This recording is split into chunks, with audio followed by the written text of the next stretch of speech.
So last night we talked about the One News poll. We kind of talked about not talking about it because it's a bit of a waste of time, to be really honest, talking about how many seats. And I believe Mikey Sherman said something like, which gives them the right to continue to have a mandate. It's like, no, just because the right bloc has got enough to hypothetically make a new government, that doesn't continue to give them the right. They got the right at the last election, and they don't lose that right until either the coalition falls over or they call a snap election.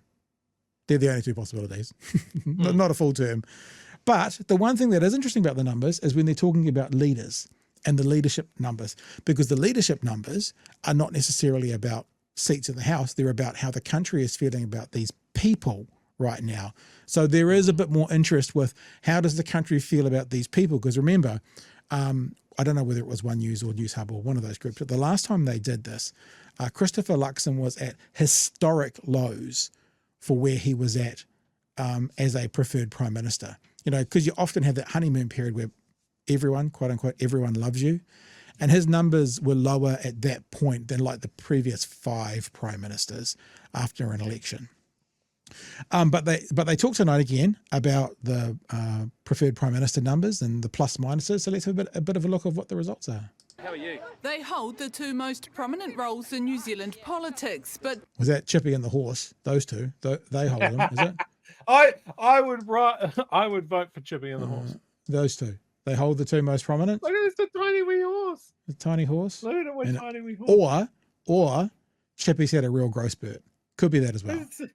Giant Chippy. Normal size horse. New Zealand politics, but do voters think they're hitting the mark? Well, that one made a mess of the country, put it into the crap. Prefer him to that prick. They've both got very different jobs. In our poll, we asked voters to rate them. 40% approve of the job Christopher Luxon is doing.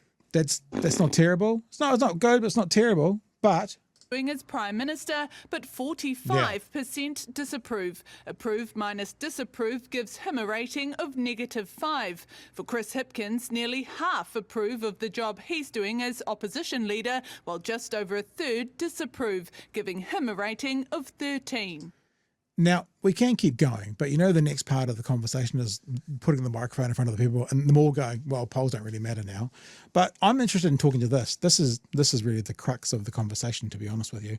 I think whilst it means nothing in the kind of the broader picture of government, of passing legislation, of all that, it is fascinating to see like a freshly won election putting together policies and legislation that the right bloc in general should love.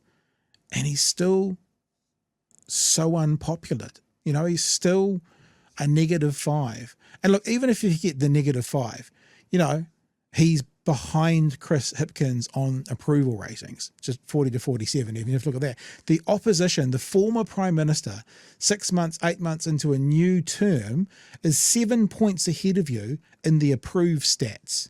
It's got to be gutting. No matter what you say, it's got to be gutting. And look, I think I'm going to sort of echo what some in the chat are saying. What's Chippy actually been doing? Like, he's not getting a fraction of the press that Luxon is. He got a big bump when he came on here. I wonder how much we got credit for that. Yeah. That's scientific. You can just fucking link that. Don't look it up. But I think this is just the thing with Luxon is he doesn't come off authentic no matter what persona or mask he's putting on. Yeah.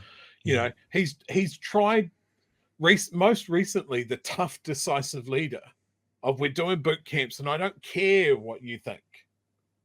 Some leaders can pull that off. He can't. Yeah. He's tried to be relatable. He can't do that either. If I ran into him, I don't know what his real personality is. Is it? It can't be this, can it? Vicky says that's a good way of looking at it as well. Vicky, 18 points ahead because 13 minus 5, there's 18 between them. I wonder of the 45% disapprove for Mr. Luxon, I predict 44% of those people went there and stayed there when he said, I want to get all my aces in their places. I reckon they all went then, and since then they've never come back. That's what my prediction is. Yeah, look, you know, and sort of following on from what I just said, look, I honestly believe that what we see of Chippy is him. He does come off as authentic. When we had him on the show the other week, you know, I thought we got a very candid Chris Hipkins. We just straight up asked him, you know, are there lessons to be learned from the election? And he pretty much just copped to the fact that yes, there are. Yeah, we fucked up in a more political way. Yeah. But it felt honest though, even though the language was, of course, it was a politician language. It felt authentic. Now, if Luxon wants to convince him that we are getting the true authentic Luxon, we've had the leader of the opposition on. Maybe we could have the leader of the country on. You know, if he's not too busy. I often write down questions to ask people. I've got a pretty big file for Luxon now. That'd be fun. Thanks for coming on the show, Chris. Right, question 1. Hang on. I got to go back 7 pages to get to my first question. Yeah. Right, here we go. Yeah.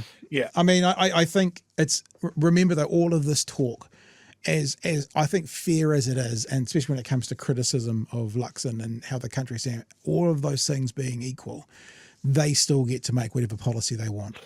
Yeah. So actually, that's why these polls really don't mean anything, especially the ones about seats in the House. These ones now show us the country doesn't like this dude, but 8 months ago they hated Jacinda more. Enough of them hated Jacinda more that they put in a guy that they fucking hate.